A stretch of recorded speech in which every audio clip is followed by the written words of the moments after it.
Have you ever wondered how challenging creating a sugar stiletto can be?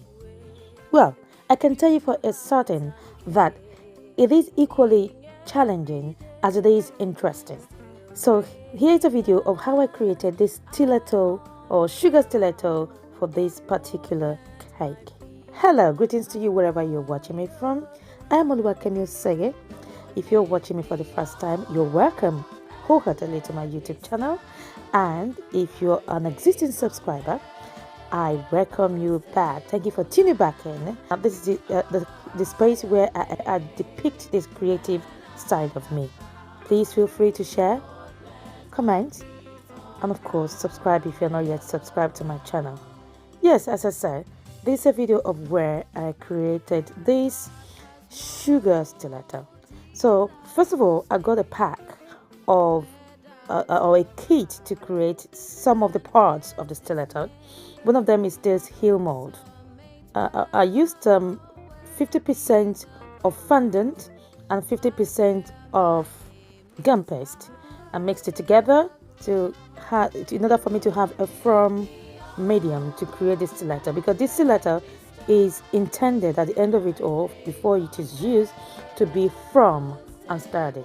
So using the kit I initially stated earlier, that's the heel part which I used earlier. So I put my mixture of my medium mixture into the mold to create the mold of the heel, and then placed it in the freezer for a few hours. This part is intended for it to firm up a bit so that I can easily take it out of the mold, and which is what I did. So I've now taken it out of the mold, and then I've now proceeded to creating some of the remainder parts of the heel. As you know, the stiletto the stiletto has several parts. There's the heel, there's the sole. So the heel is a bit solidified now. I think it's been out now for about a couple of days. And just to say that if you have this project to do, you need to give yourself at least 2 weeks grace of time grace, because for it to be really effective. So you don't want your effort to be a wasted effort. For it to be really effective and usable, no matter how beautiful it is, it needs to be dried and firm. Otherwise, once you stand it up, the whole thing falls apart. So it's important that you give yourself that sufficient time. I'd recommend at least 2 weeks. In this instance, I learned a lot from it because I didn't give myself up to that 2 weeks. I think I started about a week before the cake was due. It was still okay, but it could have been better and firmer, So with this, I think this was a couple of days later. I was satisfied with the way the heel was firm. It is important that the heel it's really firm before you progress to the next aspect of the building process. Yes, we are building a stiletto here. We're building a sugar stiletto. So towards the end, as this video progresses, I'm going to give you a list and possibly a picture of that kit. Should you desire to create one for yourself, or if you're a cake decorator, create one for one of your clients. So this is another item that came in that kit, that stiletto kit. This is the sole cutter. So with this sole cutter, again, I learned something here. As you can see, it's a bit too streamlined for me.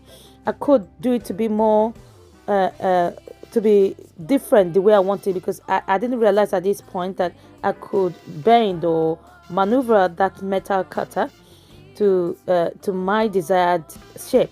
But in any event, I still used it like that, the way it was almost straight, but it's fine. It worked out fine anyway. But if I was going to do it again, I will maneuver or manipulate that metal sole cutter slightly.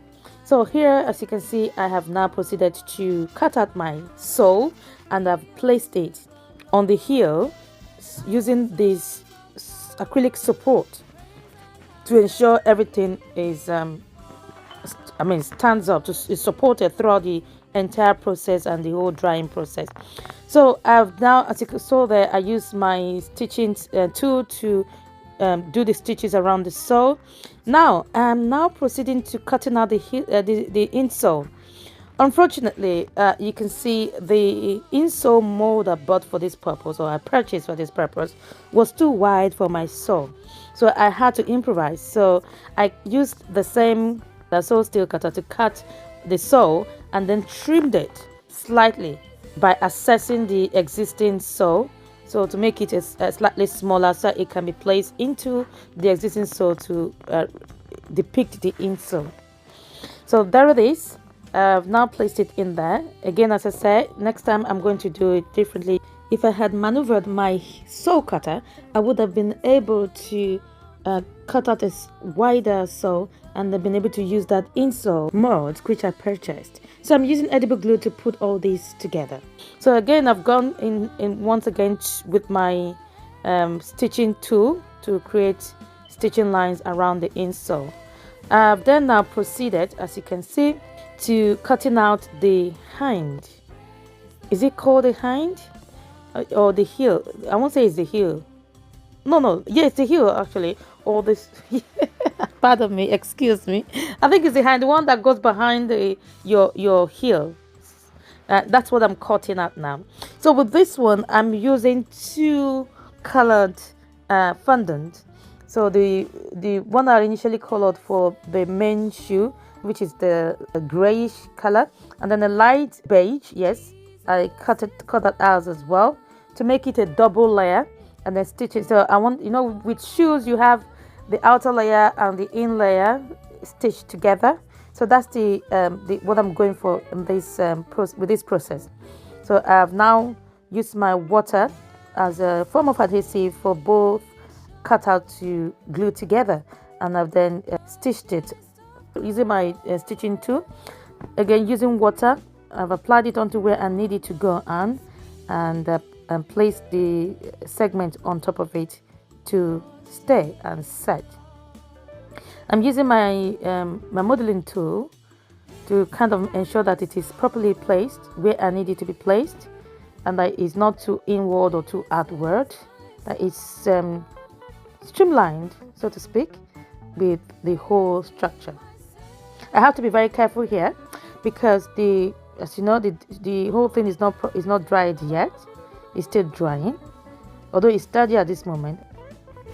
So simply just making sure that it is well placed where I need it to be on top, in between the sole and the heel, as sturdy as possible. Okay. And here's another day. Here's another day. We're progressing. So each day I have one particular segment to do. So here I believe I am proceeding to create the strap. So the interesting thing about this stiletto is the fact that I challenge myself to create a floating strap. You understand what I'm trying to say when you see it. So I've created a floating strap. It was indeed a challenge because there was a lot of trials and errors whereby the straps were falling off, and I have to improvise means by which to ensure it is floating and stands firm. So that again, that emphasizes the need for you to give yourself sufficient time grace to create a stiletto. If you are creating some that is all covered up like a how do I put it, like a court shoe, it may be slightly easier. You may have, shorter time to do that. But with this one, most of the things I'm creating on this one are straps, and it's important that they hold sturdy. They are dry unless you actually smash them or you are forceful against them before they break. So it is important that it is dry and sturdy as you can get it. So yes, so I'm creating the straps now. I'll leave it to watch the process. And if you haven't yet, this is an opportunity. If you're enjoying this video, if you're enjoying my process, if you're enjoying, or if you've been watching my video in the past, you've enjoyed it, and if you haven't, you just came across my videos with this particular one, and you've been enjoying it so far, please do like. Let me see as many likes on this video, as many views on it. Let me see as many comments on this video. You can tell me what I could have done better if you've done it before, and of course if you haven't done it before, I'm happy to entertain any questions you may have. This is now, as you can see, I have this mold this mold for buckle. This was actually the first time I was using it. So I have this mold for buckle. So I've just simply using my main colored fondant, 50% fondant, 50% gum paste, to create that buckle mold. And I now applied it to the strap. And you can see all these support systems, so to speak, that are placed in the shoe to support these straps to hold up until at least it is dry, because this is standing on a very delicate, the strap is sitting on a very delicate connection. So if it will be too heavy for it if it's not dried, and it will fall off. So all these supports are put in place for it to hold up until at least it is dry. And besides this support did not come with the kit, by the way. This support, I had them in one of the cake pans I purchased. That was a set, so luckily I had them and I kept them, and I used them to support it. So this is the finished look. The finished look at this stage. So I have finished the strap. It is not dry. I just the process of that. This is a complete look. The straps on the foot, and also the main strap at the top of the heel. So it's now left to set, to dry the way it is. As you can see, I even have tissue paper or paper towel to hold it up. So now, at this point now, I have to be very delicate. What I'm doing now is creating a silvery or a glittery bow on top of the strap, which is the front cover, the front side of the shoe. So it's not a closed shoe. It is not an open toe shoe. It is like a strappy toe, So I've just, as you can see, if you look closely, there's a strap that goes across the toe. So now I'm creating a glittery bow on top of that. To achieve this, to do this, I'm using a very tiny strip of fondant, or the medium I've used. You can see that now. And then on top of it, with using my edible glue, I've applied a single strip of silver diamante strips to give it that bow on the top of the strap. And that's the finished look at this stage. Yes. So this is another day. I think I will do this. I can't remember now, but it took me days to do this shoe. As you can see, I've removed the support from the heel. You can see the heel is floating. Now, somebody give me a round of applause for this challenge that I've won at this stage. Now, if you're liking my video, please do well to like, leave me a comment, thumbs up, share.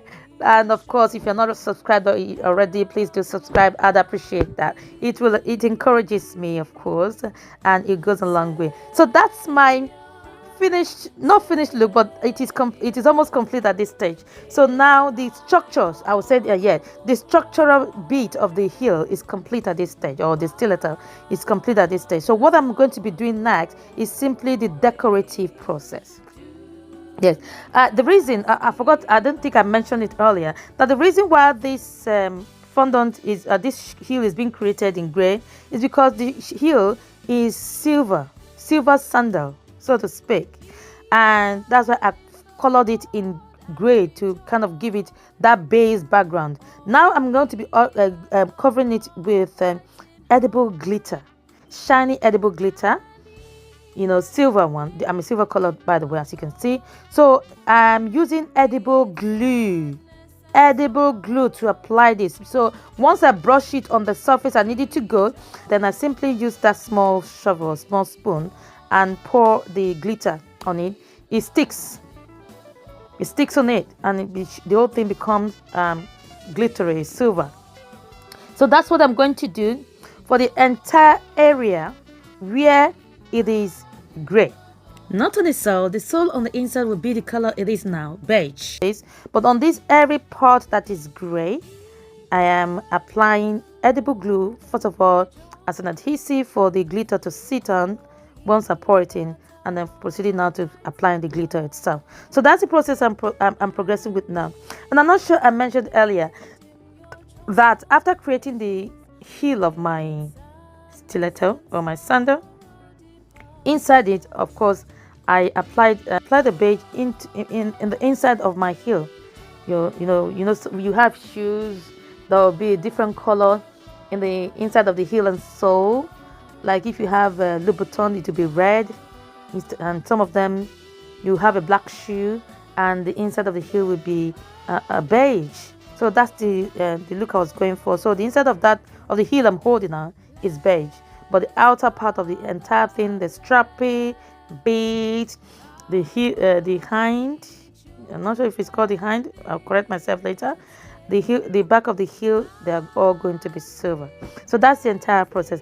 And at this point, I had to be extremely careful because the heel was still a bit fragile. I think this was about 2 days or 3 days before the cake is due to be picked up, but it was a bit fragile. It was still fragile. It's strong, it's sturdy, as you can see, but if you are not careful, I could simply dismantle all the efforts I've been doing for the past few days. So I had to be extremely careful to ensure that that the whole structure remains as it is. Yes, so yes, that's the process.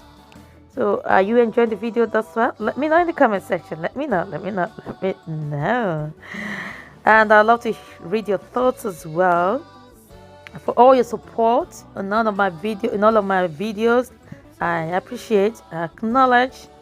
I'll try as much as possible to get to comments when left and respond accordingly. If I haven't gotten to your comment, it may be that I got distracted, got too busy, and I missed it. But at some point, I will go over all my videos again and check any comments that I might have missed and respond accordingly. Yeah, so please do not be discouraged. Leave me a comment if you so desire. If you have any questions, if you have any other ideas as to how better to achieve this, let me know. And I know you are enjoying this video, so do not leave this video without commenting, without taking an action. You must take one action at least. Yeah, I encourage you to take all the actions, but at least you mustn't leave this video without taking a single action. Thank you. So that's my silvery standard now, fully done, completed. So I've now put it back on the support for it to fully set before the cake is due to pick up.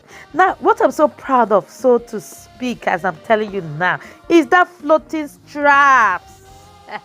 Yeah, I think at some point the float, I don't know what happened. I don't know, there was an accident or something, and the strap now started doing something. So I had to again put the support back in to hold it up. So this is the day the cake is being picked up. I think on the morning of the cake pickup.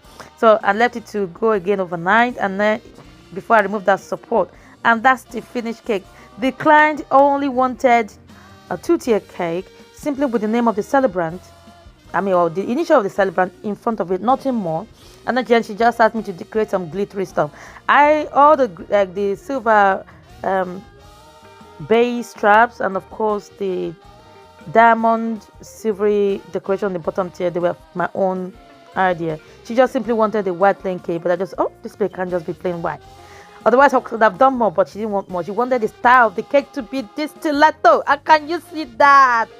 Let me know what you think. I'm so proud of this. I've had this video in my gallery for a long time, but I've not had time to edit it.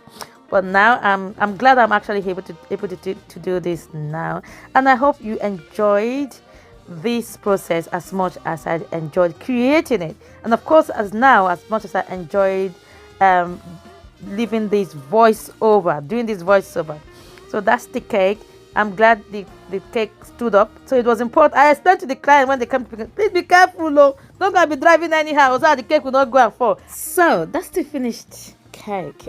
I hope you love it as much as I did, and as much as the client did. This was supposed to be a surprise for the celebrant, and I was told feedback that she cried when she saw the cake because she was so pleased.